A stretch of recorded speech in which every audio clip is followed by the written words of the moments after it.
Obrigado a todos pela presença, obrigado ao Kael pelo convite. Eu não sei se vocês repararam, mas eu vim de vermelho para reduzir as hostilidades, então já estou aqui disfarçado de esquerdista. Eu vou fazer um caminho um pouco diferente da apresentação do Paulo. Eu vou começar um pouco mais pela teoria para chegar nos fatos.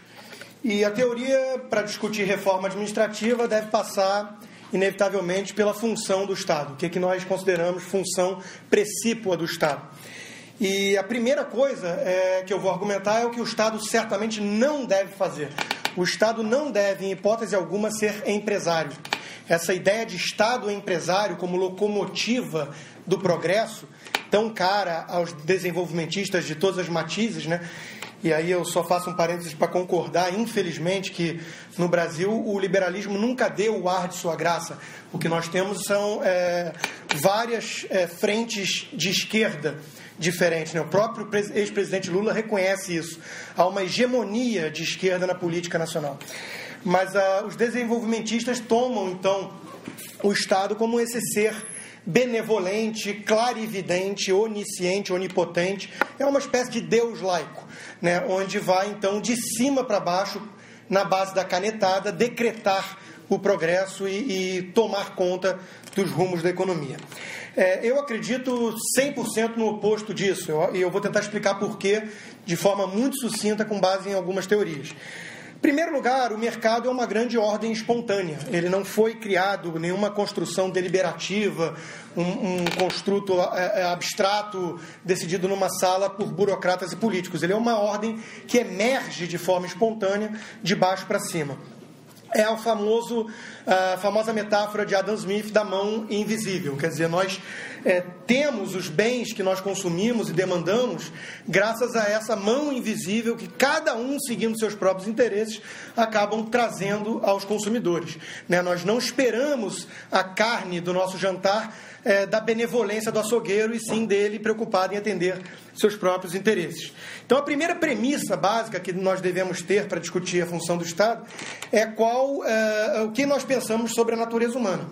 Ontem, o Luiz Felipe Pondé esteve falando aqui nesse mesmo evento, e ele teve uma tirada muito boa, que essas pessoas que querem um mundo melhor e costumam amar a humanidade, muitas vezes vão lá e botam 3 advogados em cima da irmã para disputar a herança, brigar um apartamento e tudo mais.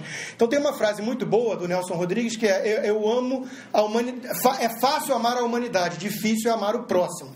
Então, quando nós partimos de uma visão do ser humano mais cética, mais realista, de que ele vai sempre estar em busca dos seus próprios interesses e não acordar de forma abnegada como um grande altruísta, sempre pensando como ele pode se sacrificar um pouco mais em prol do bem geral, do bem comum, isso tem sérias consequências no arranjo político-econômico da sociedade.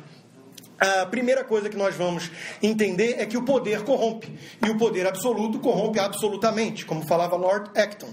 Então, concentrar poder demais na esfera política, numa cúpula de políticos e burocratas supostamente clarividentes, claramente vai gerar um mecanismo de incentivos perverso, né? Você vai estar dando um anel, como o filme O Senhor dos Anéis, na mão de pessoas que vão ter um poder, que ficam imunes, então, a todo o escrutínio e todas essas forças impessoais do mercado, que fazem com que ele funcione de forma tão boa, né, para a grande maioria das pessoas. A questão da divisão de trabalho passa a ser importantíssima também. Quer dizer, cada um focando em suas próprias tarefas, num mecanismo impessoal de competição, de livre concorrência, faz com que as pessoas possam ir cada vez tendo mais excelência naquilo que elas fazem. E isso também gera um resultado final melhor para a grande maioria. Devemos ter muito cuidado com a presunção do conhecimento desses seres clarividentes, né? Como se eles pudessem conhecer melhor o que se passa numa economia tão complexa como, por exemplo, o caso brasileiro, né? Um PIB de 2 trilhões de dólares, com 200 milhões de habitantes. Quer dizer, o corolário disso é você entender que a função do preço livre numa economia é crucial para o bom funcionamento da economia. Quando nós temos o Estado decidindo de cima para baixo preços importantes na economia, como a taxa de câmbio, como a taxa de juros, que é o preço do capital, né? Pressupõe-se que estamos no capitalismo e o governo decide o preço do capital. Quando temos o governo decidindo preços importantes, você gera também uma distorção de informações para a tomada de decisão dos agentes muito perigosa. E, para finalizar essa pequena introdução, a destruição criadora, que falava Schumpeter, também é fundamental. Quer dizer, você precisa ter nesse mecanismo de incentivos a possibilidade de bancarrota de quem não foi bem sucedido e de sucesso para quem teve sucesso em atender a demanda da melhor forma possível. O que significa dizer que você precisa premiar quem acertou com o lucro e punir quem não acertou em atender a demanda com a bancarrota. Quando o Estado começa a entrar nesse jogo e proteger certos setores, né, com uma decisão de cima para baixo, isso gera um grau de ineficiência enorme. Isso emperra o dinamismo da livre concorrência, fundamental para a evolução das sociedades. Basta pensar que se nós tivéssemos protecionistas, mercantilistas, hoje, com a mesma mentalidade de ontem, e nós temos, é um perigo, a vela teria sido protegida contra a luz elétrica, porque, afinal de contas, a luz elétrica gera desemprego no setor de produção de vela e querosene para lampião. A máquina de escrever teria sido protegida contra a evolução do computador. A produção de carroça seria protegida contra a iniciativa de produzir carros. E por aí vai. Então, imagina o mundo que nós teríamos hoje sem esse mecanismo de livre concorrência com bancarrota e premiação do sucesso. Na verdade, não precisa imaginar muito. Basta olhar para Cuba, basta olhar para a União Soviética, que foi, e basta olhar para a Coreia do Norte. São países que brecaram esse mecanismo e deu no que deu, né? Todos os lugares que o socialismo conseguiu vingar, nós tivemos um único resultado, né? Espalhamos miséria, terror e escravidão. Em todos foi assim o resultado. Forma de gasto, né? Quer dizer, todos nós, quando vamos num mercado comprar um produto para nós mesmos, nós temos total preocupação com o custo daquilo e com o benefício que a gente vai usufruir daquilo. É claro, nós estamos gastando o nosso dinheiro para nosso benefício. Quando a gente gasta o nosso dinheiro para terceiros, um presente, já não liga tanto assim para o benefício, ele que se quiser troque o presente, mas o custo a gente liga porque nós estamos pagando. As outras duas formas de gasto são as formas estatais. É quando gastam o dinheiro dos outros com os outros, ou dos outros, pior ainda, consigo mesmo. Não é de espantar tantos escândalos de corrupção, de superfaturamento, de apartamentos vazios para entulho em Brasília e esse tipo de coisa, né? Gastos corporativos com jatos, com classe executiva, hotéis de primeira 5 estrelas e por aí vai. Então, quando estão gastando o dinheiro dos outros consigo mesmo, é a garantia de uma farra, né? De uma festa, claro, é o dinheiro da viúva. E isso é o gasto do Estado. Então, quando nós entendemos todo esse mecanismo, quando nós pensamos que o homo politicus não é diferente do homo econômicos e que são seres humanos como nós, eu diria até na média piores, né? A política tem uma arte de normalmente selecionar os piores. Nós devemos ter muito cuidado com essa concentração de poder no Estado. Então, o desenho do Estado numa sociedade que se pressupõe livre, né, e que quer prosperidade, deve ser um Estado focado em funções básicas, realmente precípuas, que não podem ser deixadas a cargo do mercado e de forma descentralizada. Sempre o local sabe melhor do que o concentrado lá em Brasília, né? Então, nós temos com isso o princípio do federalismo, que é a descentralização do poder, e um nome esquisito, mas bom, que é o princípio da subsidiariedade, que é você deixar a cargo do indivíduo e da família tudo aquilo que pode ser feito pelo indivíduo e pela família, e depois vai subindo na hierarquia. O bairro, o município, o Estado, e aí só o que não puder ser feito por nenhuma dessas esferas a cargo do governo federal. Nem preciso dizer que nós temos um desenho diametralmente oposto a isso. Uma pirâmide invertida, onde Brasília decide o preço do pãozinho francês, a tomada que cada um vai usar, e por aí vai. E para isso arrecada 40% do PIB em impostos e gasta 38%. Quer dizer, não sequer sobra para poupança e investimento em infraestrutura e coisas um pouco mais defensáveis como função do Estado. É um outro debate, enfim, liberais concordam ou discordam de até onde poderia ir essa função, mas o fato é que basta sair aqui na rua e ver a infraestrutura caótica. Isso é o quê? São setores que ficaram a cargo do Estado. O Estado tem uma coisa que sim, é tão coincidente que é óbvio que não é coincidência, é teoria, né? E a teoria explica. É o oposto do toque de Midas, né? Eu brinco que é o toque de merdas, né? Tudo que o Estado mete a mão estraga, né? As estatais eram responsáveis por rombos bilionários antes das privatizações.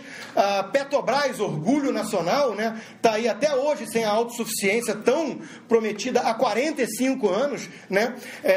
Os Estados Unidos estão passando agora por uma revolução nesse setor, com gás de xisto e tudo mais, graças a uma competição enorme. Tem mais de 30 empresas privadas competindo, assim como na Inglaterra, no Canadá, os países mais desenvolvidos, né? Enquanto que os países que têm os tais petrodólares, países que confundem recursos naturais com riqueza, confundem setor estratégico com domínio estatal, com Estado empresário, são países como Nigéria, Irã, Iraque, Arábia Saudita, Venezuela, né? Eu não acho que o petróleo seja uma benção tão boa assim, né? Muitos economistas chamam, inclusive, de maldição do ouro negro, porque muitas vezes, quando não tem as estruturas e os pilares liberais bem desenvolvidos, isso é uma mão na roda para populistas, demagogos, usarem esses petrodólares, como Hugo Chávez fez na Venezuela, para comprar poder, comprar apoio e criar um mecanismo, então, de concentração nefasta de poder no Estado.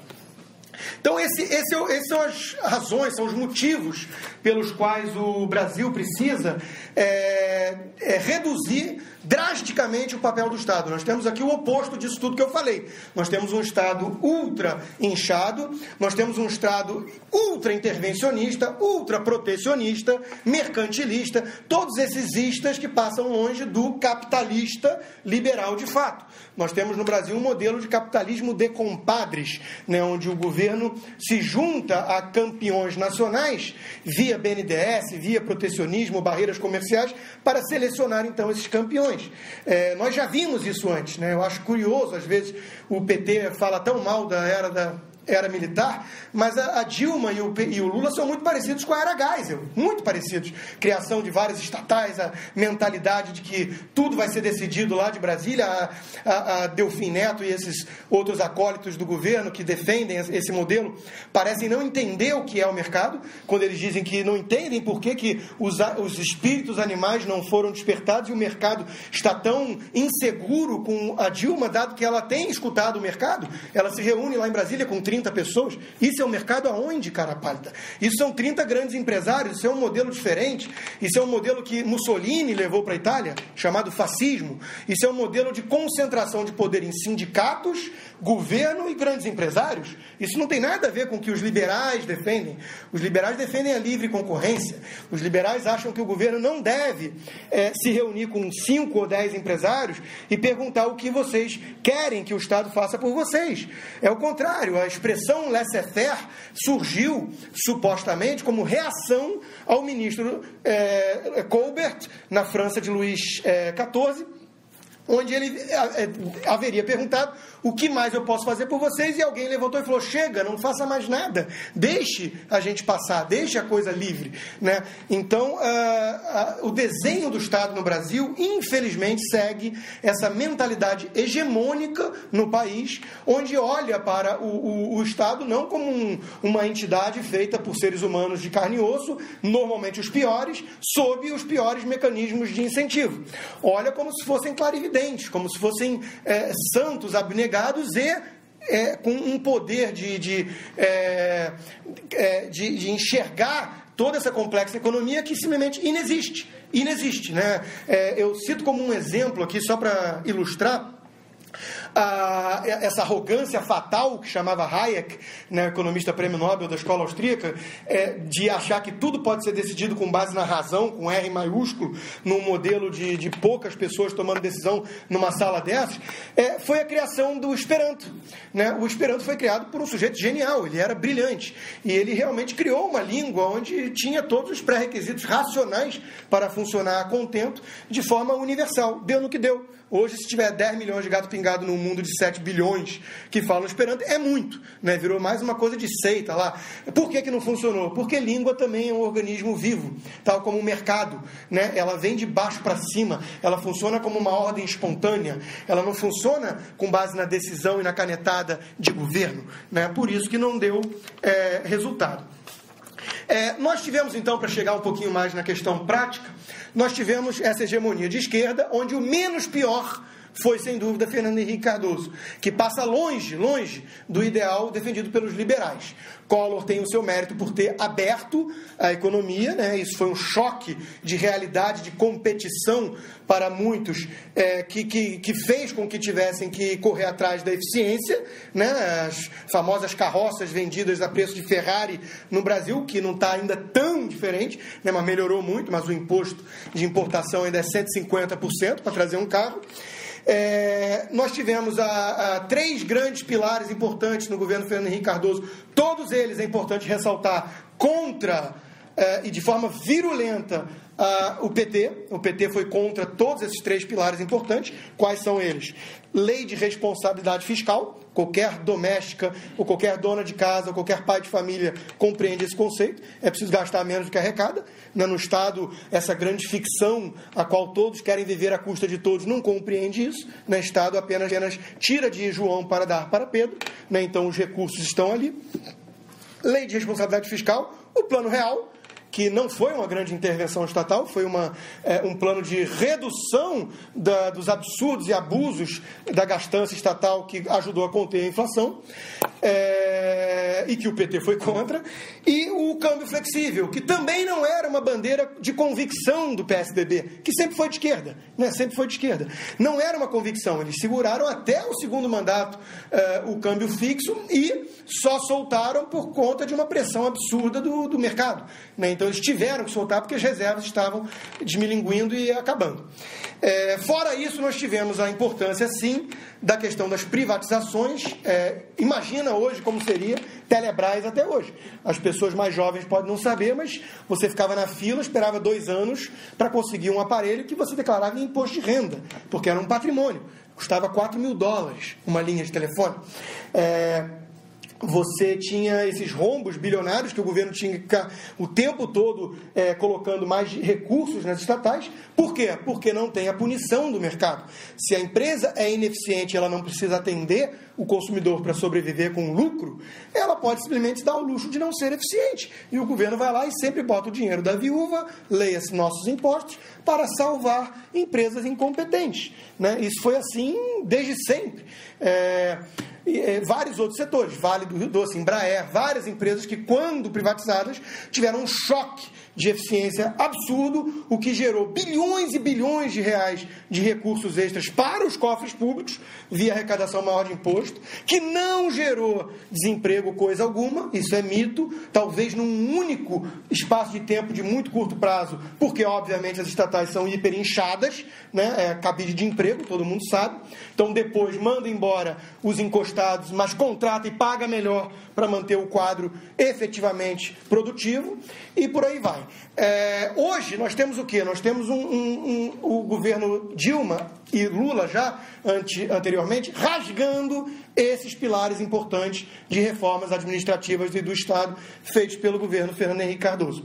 Hoje nós temos o governo de novo intervindo muito mais na economia e nos preços principais, rasgando o último pilar que faltava, que é o superávit primário, a responsabilidade fiscal está indo para o espaço, e achando que pode, então, na base de canetadas, lá de Brasília, determinar os rumos da economia. Isso não funciona, isso jamais funcionou em lugar algum do mundo. As leis econômicas não mudam quando atravessa a linha do Equador, elas valem para o norte e para o sul, e não vai funcionar de novo. Eu tenho feito esse alerta há pelo menos 3, 4 anos, e hoje eu acho que nós estamos vendo já o resultado disso. Nós estamos vivendo já num país com estagflação. Nós crescemos 1% ou menos ano passado para uma inflação de 6 e pouco, que é meio manipulada aí, na verdade é mais, mas enfim, entre 7, por aí. Não é um fenômeno mundial, coisa alguma, esqueçam o discursinho de bodes expiatórios do ministro, né? Nós temos Peru, Chile, Chile, Colômbia, países que estão indo mais por essa linha do que pela linha petista, crescendo muito mais do que o Brasil, com muito menos inflação. Isso é uma outra grande falácia econômica. Precisa de um pouco mais de inflação para um pouco mais de crescimento. Isso não existe. Isso já foi refutado na década da estagflação americana, década de 70. Nós temos um governo que tem 40% a 50% já do crédito, do estoque de crédito no país. Manifesto Comunista de Marx, o 5º item para chegar ao comunismo está lá, concentrar o crédito no Estado. O Brasil é um bom aluno, já chegou na metade do caminho, né? BNDES, Caixa Econômica e Banco do Brasil concentram 50% do crédito no Brasil. Alguém acha realmente que o critério de concessão de crédito é econômico? Ou acha que segue critérios políticos, eleitoreiros e por aí vai? Né, com muita corrupção no meio do caminho, porque, afinal de contas, o abnegado burocrata e o abnegado político precisam cobrar uma módica quantia de pedágio para serem, então, altruístas. Né? Vide o conforto todo que eles vivem lá em Brasília, naquele oásis que tem a maior renda per capita do Brasil, onde os itens de produção são leis absurdas e muita corrupção. Os principais itens de produção em Brasília. Então... Eu acho que eu fecho por aqui, não vou precisar me estender mais. O que eu queria chamar a atenção, primeiro com um pouco de arcabouço teórico, quais deveriam ser as funções do Estado. Bom, espero ter sido convincente que as mínimas possíveis, de forma descentralizada, porque concentrar poder é o caminho certo da desgraça, e deixando esse mecanismo impessoal que funciona bem, chamado mercado, funcionar livremente, né? Basta você ver o milagre que é o mercado quando você entra num supermercado e tem lá todo tipo de produto, com todo tipo de preço, para todo tipo de gosto e bolso. Isso chama-se livre mercado funcionando, né? Isso não é um burocrata que decidiu quais produtos vão ser vendidos, e tampouco, é um outro assunto, eu entro no Carrefour, no Pão de Açúcar ou no Walmart e sinto confiança ao comprar aqueles produtos, porque existe a Anvisa e seu Lineu da grande família, né, fazendo vigilância sanitária. Eu entendo que é um ativo importante para a iniciativa privada, que vive do lucro e que depende da geração futura de caixa para maximizar o seu valor presente do ativo, a imagem que ela tem é um grande ativo. Então, a gente está vendo agora esse escândalo do ADES, o que isso gera de punição para uma empresa no setor privado, que jamais seria equivalente no setor público, né? Eles não sofrem esse mesmo tipo de pressão. Por fim, fecho só com um lembrete aí do Jorge Gerdau, empresário que é ambíguo, né, porque defende muitas coisas ligadas ao livre mercado, mas, obviamente, quando afeta seu bolso, quer, inclusive, embarrear a reforma dos portos, né, que justiça seja feita. Dilma queria melhorar um pouquinho e aí encontrou barreira nos sindicatos com os grandes empresários nacionais. É esse modelo protecionista que não funciona, né? Mas o Gerdau disse e chamou de burrice nós temos 40 ministérios. E, de fato, dobrou o número de ministérios desde que o PT assumiu o governo. A gente sabe que isso é para fins fisiológicos, de governabilidade, nessa palavra mágica que justifica até mesmo mensalão, né?